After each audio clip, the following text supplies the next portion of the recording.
Bienvenue à votre émission de télévision Les Actualités prophétiques. Nous continuons aujourd'hui notre enseignement concernant l'Arche de l'Alliance. On a mentionné certains noms, certaines personnalités qui ont cherché l'Arche de l'Alliance parce que, comme on a enseigné préalablement, elle a disparu soudainement à l'époque de l'invasion babylonienne et depuis ce temps-là, on ne l'a jamais retrouvée. Par contre, plusieurs personnes l'ont cherchée au cours des années.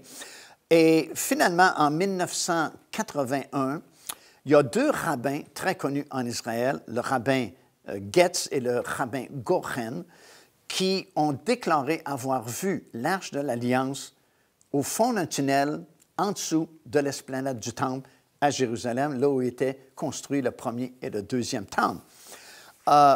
Lorsqu'ils ont vu l'Arche de l'Alliance, d'après eux, ils se sont dit « Wow, c'est quelque chose de vraiment précieux, c'est un objet précieux, même dangereux. » Comme on a déjà vu, certaines personnes ont été fauchées à mort parce qu'elles ont touché à l'Arche de l'Alliance. Ils se sont dit « Nous allons plutôt revenir tard dans la nuit, sur les petites heures du matin, pour s'assurer que c'est bien l'Arche de l'Alliance et savoir qu'est-ce que nous pourrions faire vraiment avec cette arche-là. » Mais lorsqu'ils sont revenus, ils se sont rendus compte que le trou qu'ils avaient fait par la porte de Warren, par laquelle ils étaient entrés sous l'esplanade du Temple, avait été cimenté. On avait placé des blocs de ciment pour empêcher toute fouille archéologique en dessous de l'esplanade du Temple. Parce qu'il faut bien comprendre que depuis 1967, lors de la fameuse guerre des 6 jours, alors qu'Israël a récupéré la vieille ville de Jérusalem et du coup la région de l'esplanade du Temple, bien, c'était vraiment l'euphorie dans le peuple d'Israël et même les rabbins déjà avaient hissé le drapeau israélien sur le dôme du rocher et on pensait déjà à démolir le dôme du rocher pour faire une place vide pour construire un futur temple. Et bien sûr, ça aurait été une catastrophe mondiale, ça aurait été la déclaration d'une troisième guerre mondiale. Et c'est pourquoi, à l'époque, le chef de la défense, à l'époque, c'était Moshe Dayan, il a négocié quelque chose avec le monde arabe qui contrôlait en 1967 la vieille ville de Jérusalem. C'était la Jordanie qui contrôlait cette partie de la ville. Alors, il s'est rencontré dans la petite mosquée d'Al-Aqsa, qui est située au sud du dôme du rocher, et il a négocié une entente avec le Waqf, qui était la police et qui est encore la police religieuse arabe, qui a juridiction sur l'esplanade du Temple, et justement a laissé à la police arabe, au Waqf, la juridiction de l'esplanade du Temple. Et c'est depuis cette année-là, 1967, qu'ils ont la juridiction sur cet endroit-là et évidemment qui interdisent à peu près toute fouille archéologique autour de l'esplanade du Temple, de peur qu'Israël ne prouve de façon certaine qu'il y avait bel et bien un premier et un deuxième temple à cet endroit-là. Alors, vous comprenez que la découverte de l'Arche de l'Alliance aurait provoqué ou motivé Israël à démolir certaines choses pour construire le futur temple. Et c'est pourquoi on s'est empressé de donner l'ordre. On croit que l'ordre est venu du gouvernement israélien pour éviter justement un conflit encore plus grand. Mais de toute façon, la porte de Warren, le haut de la porte a été bloqué, comme nous pouvons le voir encore aujourd'hui lorsque nous visitons cet endroit-là et que nous descendons dans ce qu'on appelle le tunnel des rabbins. Bien, tout de suite, à l'entrée du tunnel des rabbins, vous avez cette porte de Warren, comme on l'appelle, qui donnait accès aux prêtres autrefois. Les prêtres pouvaient passer par cette porte-là, parce que c'est la porte de l'ouest, parce que ça conduisait tout de suite à côté du temple ou du lieu très saint. Alors, on a bloqué cette porte-là et les rabbins qui ont vu l'Arche de l'Alliance n'ont plus eu accès à ce tunnel-là pour récupérer justement cette arche-là. Alors, ce que le rabbin Getz a fait, c'est qu'il a fait construire la plus petite synagogue qui existe en Israël, dont nous avons filmé lors de notre voyage récent en Israël, où on a filmé plusieurs segments de cette troisième saison des émissions Les Actualités prophétiques. Et vous la voyez présentement sur votre écran. C'est la petite synagogue du rabbin Getz qui est construite tout de suite adjacente au mur de la porte de Warren. Autrement dit, un des murs de cette petite synagogue, c'est la porte de Warren, par laquelle ils avaient pénétré en dessous de l'esplanade du Temple et avaient découvert ce tunnel parmi les nombreux tunnels qui sont là et avaient vu l'Arche de l'Alliance au fond d'un de ces tunnels-là. Alors, à défaut de pouvoir entrer en dessous de l'esplanade du Temple et de savoir quoi faire avec l'Arche de l'Alliance, bien, les gens en Israël, surtout les Juifs orthodoxes, peuvent venir prier à cet endroit-là, dans cette petite synagogue. Et en fait, lorsqu'ils sont face à la porte de Warren, ils sont à l'endroit le plus proche du lieu très saint du Temple où il était situé autrefois. Alors, personne ne l'a vu, sauf ces deux rabbins-là qui, eux, sont certains d'avoir vu l'Arche de l'Alliance. Et ils se sont dit, bien, on ne peut pas la récupérer, mais au moins nous savons où elle est. Joignez-vous à nous afin de célébrer le Seigneur et entendre le message de la parole de Dieu par l'évangéliste Mario Massicotte. Venez recevoir ce que Dieu a préparé pour vous. Visitez notre site web www.paindevie.org afin de connaître notre itinéraire. Il y a un autre archéologue américain du nom de Ron Wyatt qui dit avoir découvert l'Arche de l'Alliance au pied du mont Golgotha, à Jérusalem, en Israël.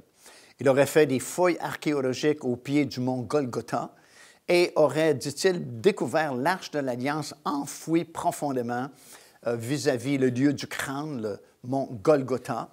Et il explique que, d'après lui, c'est logique que l'Arche de l'Alliance ait été placée là parce que, bien sûr, une fois par année, le souverain sacrificateur devait asperger l'Arche de l'Alliance avec du sang des animaux qui avaient été offerts en sacrifice afin d'obtenir la confirmation du pardon des péchés du peuple alors qu'une année se terminait. Et l'archéologue américain explique que le sang de Jésus, qui est le véritable souverain sacrificateur, aurait coulé le long de la croix et tombé sur l'Arche de l'Alliance pour accomplir cette figure-là de l'Ancien Testament. Toutefois, il ne peut pas le prouver, n'a jamais pu prouver l'existence de l'Arche de l'Alliance enfouie au pied du mont Golgotha, n'a jamais publié de preuves vraiment tangibles que l'Arche était là. Même s'il a écrit quelques livres, il n'a pas été capable de prouver vraiment que l'Arche de l'Alliance était située à cet endroit-là. Il y a quelques années passées, un monsieur du nom de Graham Hancock a publié un livre qui a attiré l'attention de plusieurs.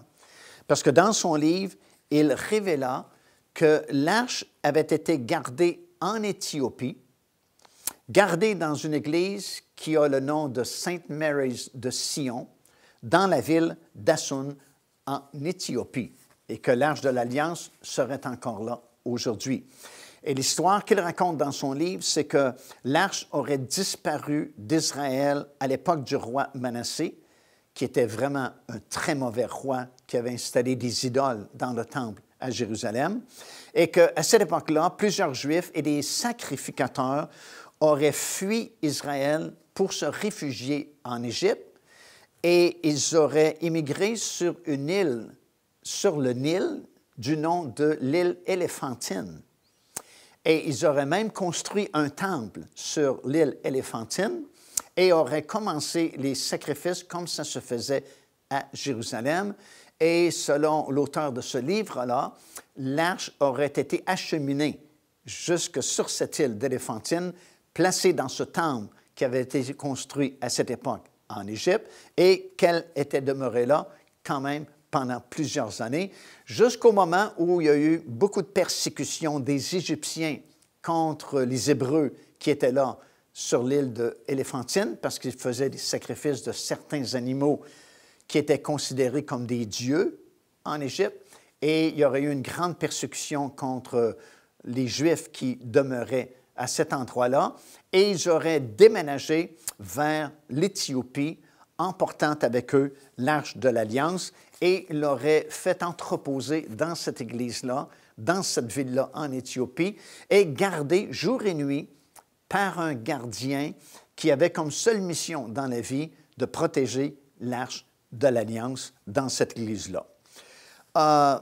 Cette possibilité elle est quand même intéressante si on regarde à certains versets de la parole de Dieu qui disent ceci. Par exemple, dans le livre du prophète Ésaïe, au chapitre 18 et au verset 7, ça dit « En ce temps-là », parlant du temps de la fin, « En ce temps-là, des offrandes seront apportées à l'Éternel des armées à Sion. » Mais le texte original ne parle pas des offrandes au pluriel, mais parle d'une offrande. Donc, la véritable traduction, c'est « En ce temps-là, une offrande sera apportée à l'Éternel des armées à Sion. » Et au verset 3, ça dit « Voyez la bannière qui se dresse sur les montagnes », supposément parlant de l'Arche de l'Alliance. Dans Sophonie, le 3e chapitre, et au verset 10, ça dit « D'au-delà des fleuves en Éthiopie, mes adorateurs, mes dispersés, m'apporteront des offrandes. » Encore une fois, le texte original dit « une offrande » plutôt que « des offrandes ». Et on pourrait le lire comme ceci, « D'au-delà des fleuves de l'Éthiopie, mes adorateurs, mes dispersés m'apporteront une offrande », voulant dire que l'arche va revenir d'Éthiopie et sera présentée à Sion. Dans le psaume 68 et le verset 30, ça dit « De ton temple, tu règnes sur Jérusalem, et les rois t'apporteront au futur des présents. » Et encore une fois, le texte original est au singulier. « T'apporteront une offrande au singulier. » Donc, on pourrait lire le texte comme ceci. « De ton temple, tu règnes sur Jérusalem, et les rois t'apporteront une offrande. » Et au verset 32 de ce même chapitre, ça dit « L'Éthiopie accourt les mains tendues vers toi » ou vers Dieu. Alors, on prend ces versets-là pour expliquer que c'est très possible que l'Arche de l'Alliance soit bel et bien là, entreposée dans cette église de Saint Mary's de Sion, en Éthiopie, et qu'un jour, elle va revenir à Sion et sera présentée pour être établie dans le temple. Il y a plusieurs versions de traditions qui s'attachent à cette version-là que nous lisons dans le livre de cet homme qui a publié ces choses. Une autre tradition dit qu'un des fils de Salomon qu'il aurait eu avec la reine de Séba serait retourné en Éthiopie avec l'Arche de l'Alliance. Certains pensent que c'était une réplique de la véritable ou une copie de la véritable Arche de l'Alliance et que lors de l'opération tapis volant, alors que plusieurs Éthiopiens sont revenus de l'Éthiopie pour s'établir à nouveau en Israël, le gouvernement israélien aura fait une entente avec l'Éthiopie pour récupérer en même temps l'Arche de l'Alliance qui supposément aurait été entreposée pendant très longtemps en Éthiopie et que l'Arche serait revenue avec les Éthiopiens en Israël et que le gouvernement israélien saurait très bien où elle se trouve encore aujourd'hui. Procurez-vous cet enseignement disponible dès maintenant sur notre site web au www.paindevie.org. En visitant notre boutique web, vous pourrez commander ou même télécharger les enseignements. Vous trouverez aussi plusieurs autres produits contenant des centaines de sujets pour votre édification. Donc, l'Arche de l'Alliance, c'était quelque chose de vraiment très important, surtout dans l'Ancien Testament, concernant la présence et la gloire de Dieu. Et c'était une toute petite boîte, vraiment, et le couvercle était en or et s'appelait le propitiatoire. Il y avait ces deux anges dont les ailes étaient repliées vers le centre du propitiatoire. Et encore une fois, c'est là où Dieu avait dit à Moïse, c'est là que je vais me rencontrer avec le souverain sacrificateur une seule fois par année à l'occasion de la fête du Yom Kippour. À l'intérieur de l'Arche de l'Alliance, il y avait autrefois les deux tables de la loi qui avaient été données à Moïse. On lit ça dans Deutéronome chapitre 10, versets 2 jusqu'à 5. Il y avait également la Vierge d'Aaron qui avait refleuri lors de la révolte, vous vous souvenez, des fils de Corée, dans Nombre, chapitre 17 et au verset 10. Il y avait une jarre contenant la manne, un échantillon de la manne qui était tombé dans le désert, Exode, chapitre 16, versets 33 et 34. Et il y avait le livre de la loi qui était posé juste à côté. On lit ça dans Deutéronome, chapitre 31 et au verset 26. Et bien sûr, comme j'ai expliqué, l'Arche de l'Alliance avait été transportée à partir du sommet de la montagne de Sion dans le lieu très saint du premier temple qui avait été construit par Salomon autrefois. Mais lorsqu'on a reconstruit le temple, le deuxième temple, lorsqu'on est revenu de la captivité de Babylone, déjà on avait perdu la trace de l'Arche de l'Alliance et l'Arche n'était plus là dans le deuxième temple et il n'y avait à la fin que les 2 tables de la loi, comme nous lisons dans 1er Roi, chapitre 8, verset 9, et dans 2 Chroniques, chapitre 5 et le verset 10. Et la dernière mention de l'Arche de l'Alliance dans la Bible, c'est dans 2 Chroniques, chapitre 35, le verset 1 jusqu'à 4, alors qu'on lit ceci, Josias, le roi Josias, célébrant la Pâque en l'honneur de l'Éternel à Jérusalem, et il a dit aux sacrificateurs, aux prêtres, placez l'Arche sainte dans la maison qu'a bâtie Salomon. C'était en 621, environ 35 ans avant la destruction de Jérusalem par les Babyloniens qui est arrivée en 586. Elle est donc disparue, l'Arche de l'Alliance, entre les années 621 et 586. Le temple fut alors détruit et l'Arche n'est pas mentionnée dans les objets que les Babyloniens ont ramenés à Babylone. Alors, ils ont pris tous les items qui étaient dans le temple, puis ils ont marqué, ils ont énuméré, mais il n'est pas question de l'Arche de l'Alliance. On ne mentionne pas l'Arche de l'Alliance.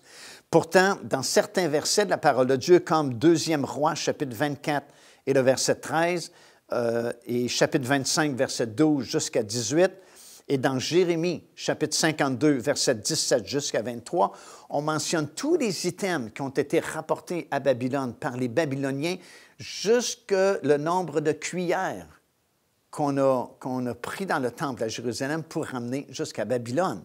Alors, on s'est donné la peine d'inscrire les moindres petits items qu'on a ramenés à Babylone, mais il n'est jamais question de l'Arche de l'Alliance. Elle n'était donc pas dans le temple à cette époque-là, parce que sinon, c'est certain qu'elle aurait été mentionnée, parce que c'était un objet par excellence que les Babyloniens auraient sûrement inscrit dans leur registre s'ils avaient pu prendre l'Arche de l'Alliance à ce moment-là. Elle n'est même pas mentionnée non plus dans les objets qui sont revenus, qui sont revenus avec le peuple 70 ans plus tard, lorsqu'ils sont revenus s'établir en Israël après la captivité. Et Esdras, chapitre 1, versets 7 jusqu'à 11, on spécifie, même dans le livre de Jérémie, que tout a été ramené. Alors, tout ce qui avait été apporté à Babylone et qui appartenait au temple anciennement est revenu en Israël après la captivité.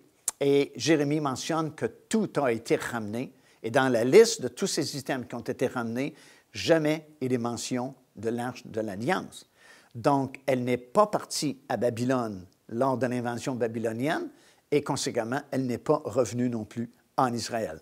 Cependant, nous lisons dans le 2e livre des Rois, chapitre 21, que le roi Manassé, qui était un très mauvais roi, avait placé des idoles, justement, dans le lieu très saint du temple. Imaginez, comme pour provoquer le Dieu d'Israël. Mais lorsque Josias, qui a succédé à Manassé, a fait le nettoyage du temple, il a demandé aux prêtres de placer l'Arche de l'Alliance dans la maison qu'avait construite Salomon. Et le mot « maison » en hébreu, c'est « bayin », qui signifie aussi « un lieu secret ». Donc, c'est dans 2e Chronique que nous lisons ça, chapitre 35, des versets 1 jusqu'à 5. Il aurait construit un endroit secret en dessous de l'esplanade du temple pour cacher certains items précieux advenant une guerre ou quelque chose, des temps difficiles ou quelque chose de la sorte. Et quelques années à peine plus tard, les Babyloniens ont envahi Jérusalem, ont détruit le temple, comme nous le lisons dans 2e Roi, chapitre 25, versets 8 et 9. Ils ont pris soin auparavant, avant de détruire le temple, de retirer tous les objets précieux du temple. Ça, on lit ça dans 2e Roi, chapitre 24 et au verset 13. Et encore une fois, l'Arche de l'Alliance n'est pas mentionnée dans ces items précieux que les Babyloniens ont pris dans le temple à Jérusalem. Et c'est à partir de ce moment-là qu'on a perdu la trace de l'Arche de l'Alliance et que vraiment personne ne sait où elle est encore aujourd'hui. Jérémie va faire une dernière déclaration concernant l'Arche de l'Alliance dans la Bible, disant qu'à son sujet, elle ne viendra plus à la pensée des gens dans les derniers jours, en rapport avec le Messie, parce que quand le Messie sera là, c'est sûr que c'est lui, l'Arche de l'Alliance. Alors, on n'a plus besoin peut-être d'un objet pour nous rappeler que Jésus-Christ, c'est lui notre propitiatoire par lequel nous avons le pardon de nos péchés. Alors, quelles sont les options qui sont devant nous? Il y en a quelques-unes quand même, parce que certains pensent que l'ancien roi d'Égypte, comme c'est mentionné dans le livre du Premier Roi, l'a prise lors de son invention en Israël et l'a transporté jusqu'en Égypte pour garder l'Arche de l'Alliance chez lui. Ici l'évangéliste Mario Massicotte qui vous invite à vous inscrire à notre lettre de nouvelles électronique. Et pour ce faire, il suffit de visiter notre site web au www.paindevie.org et tout en haut à la droite de votre écran, vous allez voir cet onglet sur lequel vous cliquez et vous vous inscrivez tout simplement. Ça vous permettra de recevoir des nouvelles du ministère de Pain de Vie et en même temps recevoir le bon enseignement de la parole de Dieu. Faites-le donc aujourd'hui même. Alors, il y a plusieurs histoires qui ont été racontées au sujet de l'Arche de l'Alliance, comme celle que je viens de vous partager concernant le roi d'Égypte qui aurait gagné une victoire contre Israël, aurait pris en captivité l'Arche de l'Alliance, l'aurait transportée jusqu'en Égypte, et de là, plus tard, éventuellement, elle aurait été transportée jusqu'en Éthiopie, dont je vous ai parlé précédemment.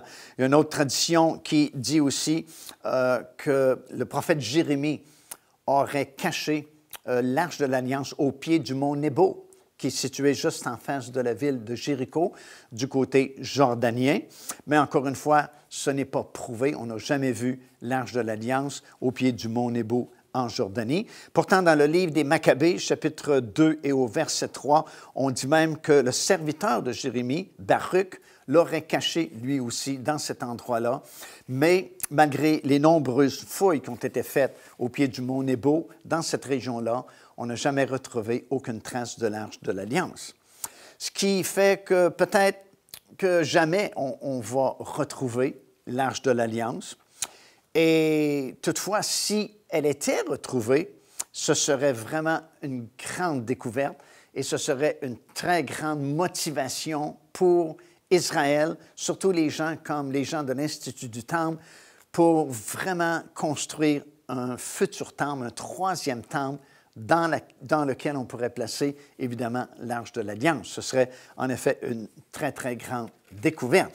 Mais de toute façon, malgré toutes les histoires qui ont été racontées autour de l'Arche de l'Alliance, les recherches qu'on a faites, et puis le fait qu'on n'a jamais retrouvé aucune trace de l'Arche de l'Alliance, néanmoins, les gens de l'Institut du Temple, qui travaillent en fait depuis 1988, alors qu'ils ont fondé cette organisation-là qui s'appelle l'Institut du Temple de Jérusalem, et qui s'était donné comme mission de fabriquer tous les items, tous les ustensiles, tous les robes des prêtres, en fait, tout ce qui appartenait au temple autrefois en Israël, en vue de déménager toutes ces choses-là qu'ils auront construit dans un troisième temple, un futur temple qui, selon eux, doit être bâti à Jérusalem très prochainement. Pour eux, lorsqu'on leur parle de l'Arche de l'Alliance, plutôt, il n'y a aucune inquiétude chez eux, parce qu'ils sont confiants que les deux rabbins dont je vous ai parlé, le rabbin Getz et le rabbin Koren, ne mentent pas, parce que c'était des hommes vraiment très droits. Le rabbin Getz est décédé depuis quelques années maintenant, mais durant toute leur vie, c'était des hommes intègres, des hommes honnêtes, des hommes francs, qui ne mentiraient pas et qui surtout ne mentiraient pas au sujet de l'Arche de l'Alliance. Alors pour eux, ces deux rabbins-là l'ont vraiment vu, et pour eux, les gens de l'Institut du Temple, ils savent que l'Arche de l'Alliance est bel et bien là, sous l'esplanade du Temple, à Jérusalem, et qu'au moment opportun, quand Dieu jugera que c'est le temps de construire le troisième temple, bien, Dieu va intervenir de façon miraculeuse pour qu'il puisse la récupérer. C'est certain qu'aujourd'hui, c'est totalement impossible de récupérer l'arche si elle est là, sous l'esplanade du temple. Mais comme ils disent, Dieu est Dieu, et quand le temps sera venu, il peut arriver un tremblement de terre tellement fort qu'il va détruire tout ce qui est là sur l'esplanade du temple et va permettre de dévoiler justement là où se trouve l'Arche de l'Alliance. Et pour eux, il n'y a aucune inquiétude. ils savent que l'arche est là et quand ce sera le bon moment, ils vont aller la récupérer. Comme aussi ces gens-là nous affirment que le temple sera bel et bien construit un jour, ben, il y a de fortes chances qu'ils disent la vérité, que l'Arche de l'Alliance soit là, sous l'esplanade du temple, attendant justement le bon moment pour la placer dans le lieu très saint de ce nouveau temple-là qui sera construit. Certains commentateurs pensent que, vous savez, l'eunuque éthiopien à qui Philippe avait témoigné l'Évangile était venu à Jérusalem justement parce qu'il avait entendu dire que le roi était né en Israël et que le moment était arrivé pour retourner l'arche en Israël. C'est une autre possibilité. Et finalement, on sait qu'elle sera peut-être jamais retrouvée, mais on n'en a pas besoin vraiment pour construire un troisième temple. Elle ne sera pas là définitivement dans le quatrième temple, celui qui sera construit pour la période du règne de 1000 ans, parce que Jésus-Christ sera là en personne. Et si le Seigneur est là en personne, on n'a plus besoin des objets qui étaient des images et des ombres de sa personne. Christ sera là en personne pour nous, pour l'éternité. Car Dieu a tant aimé le monde qu'il a donné son Fils unique, afin que quiconque croit en lui ne périsse point, mais qu'il ait la vie éternelle. Téléchargez gratuitement l'enseignement « Le salut, c'est quoi ?» en visitant notre site web www.paindevie.org et recevez la grâce merveilleuse que Dieu vous offre. Alors, comme j'ai mentionné au cours de cet enseignement, personne n'a jamais vu l'Arche de l'Alliance depuis le moment où elle est disparue d'Israël dans ces années-là, comme j'ai mentionné, et personne ne peut prouver avec certitude que l'Arche de l'Alliance est dans un endroit ou dans un autre. La seule possibilité qui semble rallier plusieurs personnes en Israël, c'est qu'elle serait en dessous de l'esplanade du Temple, dans le fond de ce tunnel-là, comme les rabbins Getz et Goren l'ont dit. Mais de toute façon, peu importe si l'Arche de l'Alliance est retrouvée ou non, nous savons une chose qui est certaine, il y aura un troisième temple qui sera construit à Jérusalem, qui sera profané par l'Antéchrist pendant les 3 dernières années et demie des 7 années de tribulation. Et à la fin complètement, il y aura un quatrième temple qui sera construit surnaturellement par le Seigneur Jésus-Christ. Et à partir de ce moment-là, de toute façon, on n'aura plus besoin de l'objet lui-même parce que la personne, le Seigneur Jésus-Christ, sera là avec nous.